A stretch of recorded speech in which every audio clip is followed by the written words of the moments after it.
ओम शांति। 21 फरवरी के बाबा के साकार महावाक्य हैं। बाबा ने कहा, मीठे बच्चे, ज्ञान की तलवार में योग का जोहर चाहिए, तब ही विजय होगी। ज्ञान में योग का जोहर है तो उसका असर जरूर होगा। बाबा ने प्रश्न पूछा, तुम खुदा के पैगंबर हो, तुम्हें सारी दुनिया को कौन सा पैगाम देना है? सारी दुनिया को पैगाम दो कि खुदा ने कहा है, तुम सब अपने को आत्मा समझो, देह अभिमान छोड़ो, एक मुझ बाप को याद करो, तो तुम्हारे सिर से पापों का बोझा उतर जाएगा। एक बाप की याद से तुम पावन बन जाएंगे। अंतर्मुखी बच्चे ही ऐसा पैगाम सभी को दे सकते हैं। ओम शांति। बाप ने समझाया है कि कोई भी मनुष्य मात्र, चाहे दैवी गुण वाला हो या आसुरी गुण वाला हो, उनको भगवान नहीं कह सकते। यह तो बच्चे जानते हैं। दैवी गुण वाले होते हैं सतयुग में, आसुरी गुण वाले होते हैं कलयुग में। इसलिए बाबा ने लिखत भी बनवाई है कि दैवी गुण वाले हो या आसुरी गुण वाले, सतयुगी हो या कलयुगी, यह बातें बड़ी मुश्किल से मनुष्यों को समझ में आती है। तुम सीढ़ी पर बहुत अच्छी रीति समझा सकते हो, तुम्हारे ज्ञान के बाण बहुत अच्छे हैं, परंतु उसमें जोहर चाहिए।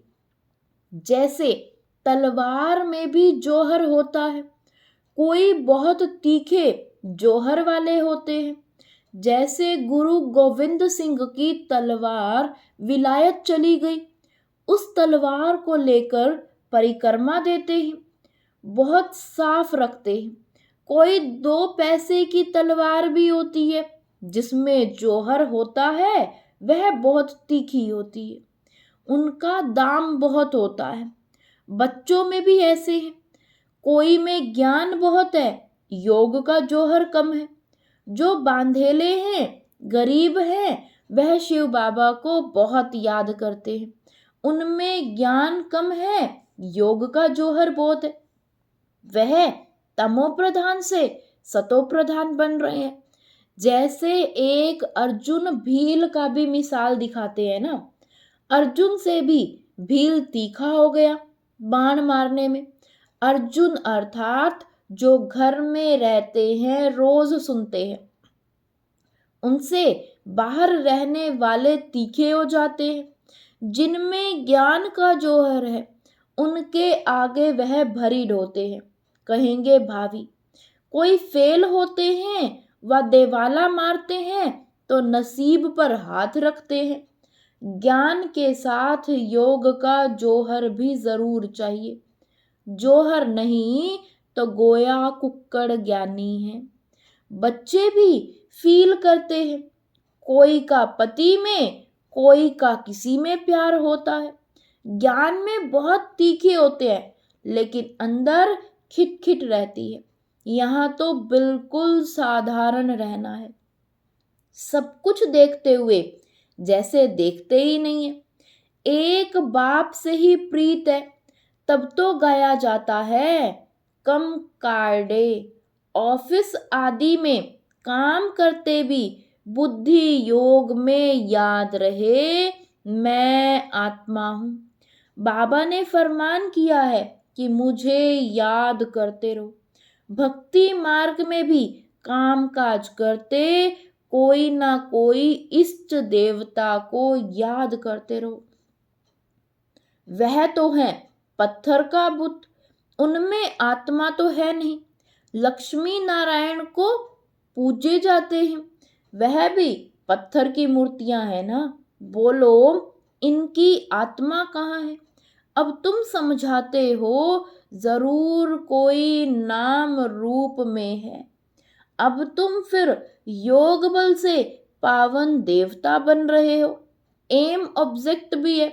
दूसरी बात, बाप समझाते हैं ज्ञान सागर और ज्ञान गंगाएं, इस पुरुषोत्तम संगम युग पर ही होते हैं, बस एक ही समय पर होते हैं। ज्ञान सागर आते ही हैं कल्प के इस पुरुषोत्तम संगम युग पर। ज्ञान सागर है निराकार परम पिता परमात्मा शिव। उनको शरीर जरूर चाहिए तो भी बात कर सके, बाकी पानी की तो बात ही नहीं। यह तुमको ज्ञान मिलता ही है संगम युग पर। बाकी सबके पास है भक्ति। भक्ति मार्ग वाले गंगा के पानी को भी पूजते रहते हैं। पतित पावन तो एक ही बाप है, वह आते ही एक बार है जब पुरानी दुनिया बदलनी है।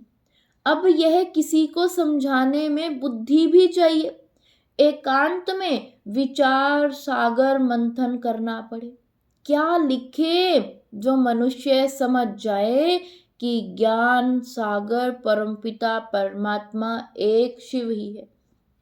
वह जब आते हैं उनके बच्चे जो ब्रह्मा कुमार कुमारियां बनते हैं, वह ज्ञान धारण कर ज्ञान गंगाएं बनते हैं।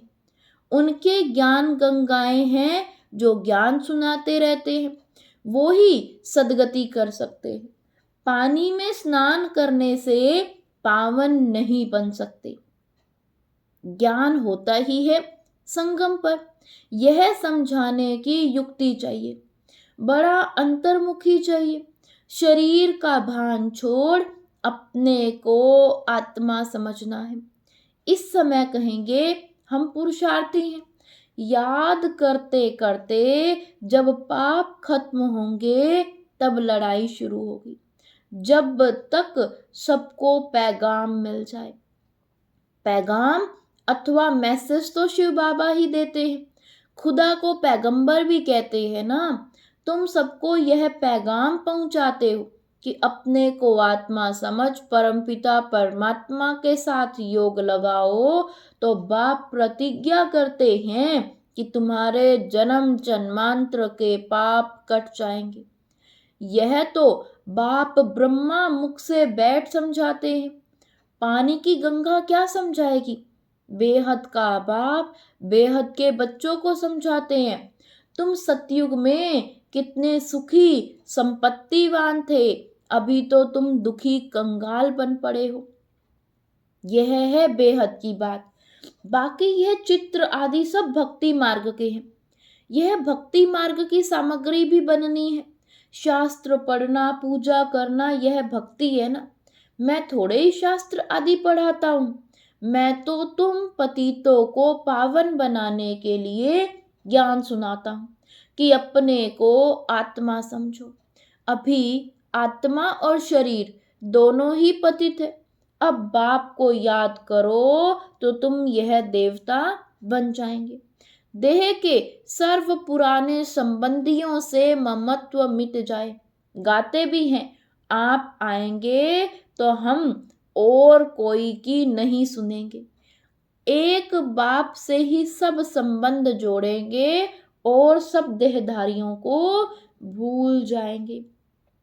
अब बाप तुमको अपना वायदा याद कराते हैं। बाप कहते हैं मेरे साथ योग लगाने से ही तुम्हारे विकर्म विनाश होंगे, तुम नई दुनिया के मालिक बन जाएंगे। यह है एम ऑब्जेक्ट। राजाओं के साथ प्रजा भी जरूर बननी है। राजाओं को दास दासियां भी चाहिए। बाप सब बातें समझाते रहते हैं। अच्छी तरह योग में नहीं रहेंगे, दैवी गुण धारण नहीं करेंगे तो उच्च पद कैसे पाएंगे। घर में कोई ना कोई बात पर झगड़ा कलह कलेश होती है ना।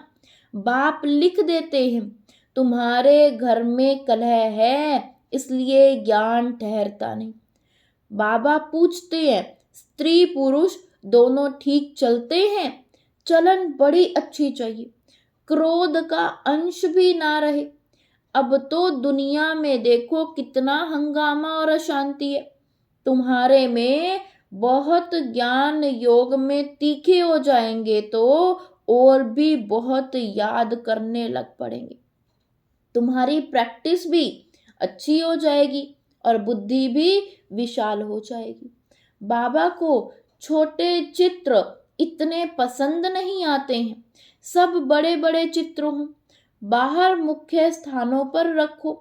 जैसे नाटक के बड़े बड़े चित्र रखते हैं ना, अच्छे अच्छे चित्र बनाओ तो बिल्कुल खराब ना हो। सीढ़ी भी बहुत बड़ी बड़ी बनाकर ऐसी जगह रखो जो सबकी नजर पड़े। सीट पर ही रंग आदि ऐसा मजबूत हो जो पानी व धूप में खराब ना हो। मुख्य स्थानों पर रख दो, या कहीं एग्जीबिशन होती है तो मुख्य बड़े 2-3 चित्र ही काफी हैं। यह गोला भी वास्तव में दीवार के जितना बड़ा बनाना चाहिए। भल 8-10 आदमी उठा करके रखे, कोई भी दूर से देखे तो एकदम क्लियर मालूम पड़ जाए।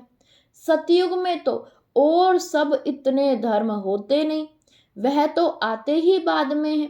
पहले तो स्वर्ग में बहुत थोड़े मनुष्य होते हैं। अब स्वर्ग है या नर्क, तुम इस पर बहुत अच्छी तरह से समझा सकते हो। जो आए उनको समझाते रहो। बड़े बड़े चित्र हों, कैसे पांडवों के बड़े बड़े बुत बनाते हैं। तुम भी तो पांडव हो ना। शिव बाबा तो संगम पर पढ़ाते हैं, वह श्री कृष्ण है सतयुग का फर्स्ट प्रिंस। तुम समझाते समझाते अपनी राजाई स्थापन कर लेते हो। कोई पढ़ते पढ़ते छोड़ देते हैं, स्कूल में भी कोई नहीं पढ़ सकते हैं तो पढ़ाई छोड़ देते हैं। यहाँ भी बहुत है जिन्होंने पढ़ाई को छोड़ दिया है, फिर वह स्वर्ग में नहीं आएंगे क्या।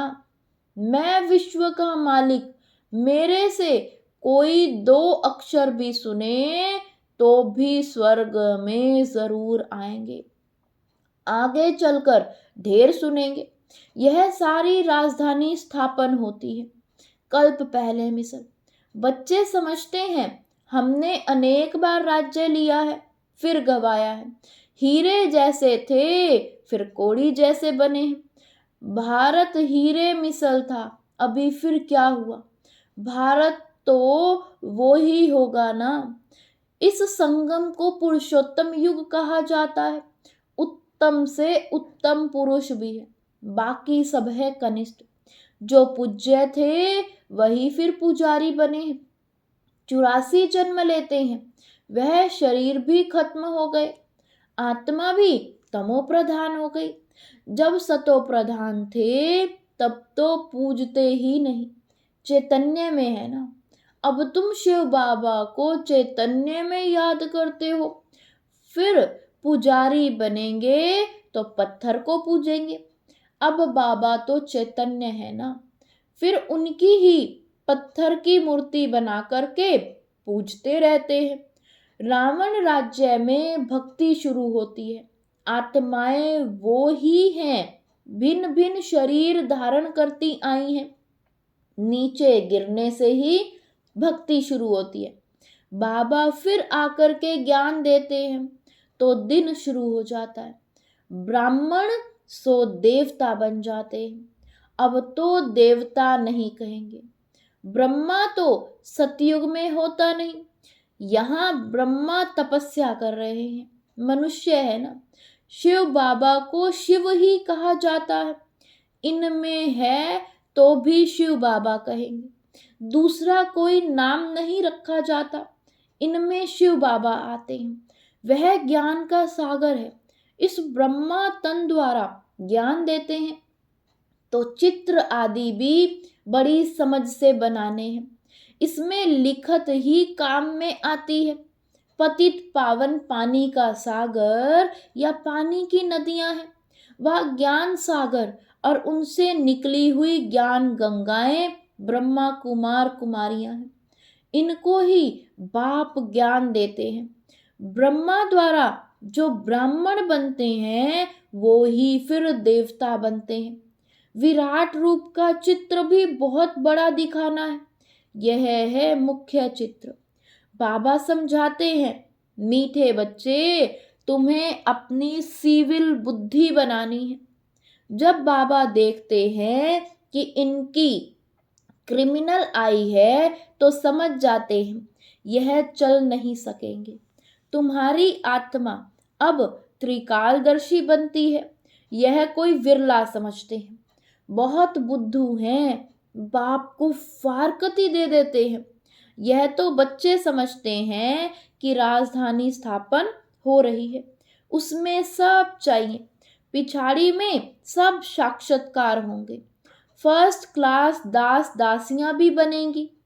फर्स्ट क्लास दासी श्री कृष्ण की पालना करेंगी। बर्तन साफ करने वाली, खाना खिलाने वाली, सफाई करने वाली सब होंगी। यहां से ही तो निकलेंगी ना। फर्स्ट नंबर वाली जरूर अच्छा पद पाएंगी। वह भाषना आती है, बाबा को बच्चों से भाषना आती है और यह बहुत अच्छी मुरली चलाते हैं, परंतु योग कम है। कोई स्त्री पुरुष से भी तीखी हो जाती है। एक ज्ञान में है, कहते हैं बाबा दूसरा पहिया ठीक नहीं है, एक दो को सावधान करना है।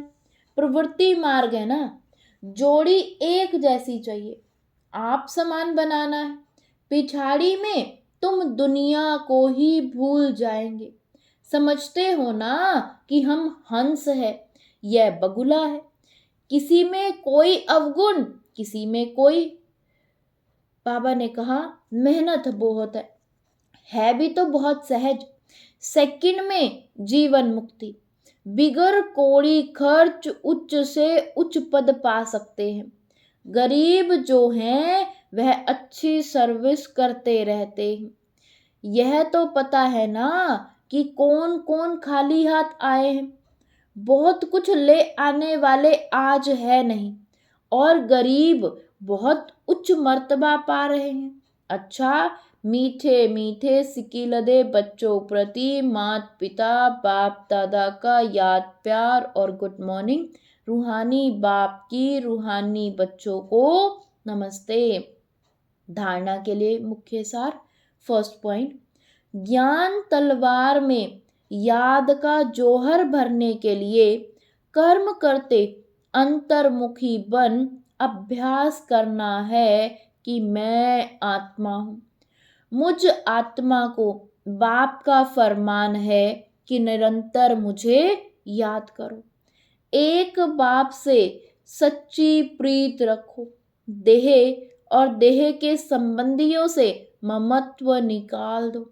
सेकंड पॉइंट, प्रवृत्ति में रहते एक दो को सावधान कर हंस बन उच्च पद लेना है। क्रोध का अंश भी निकाल देना है।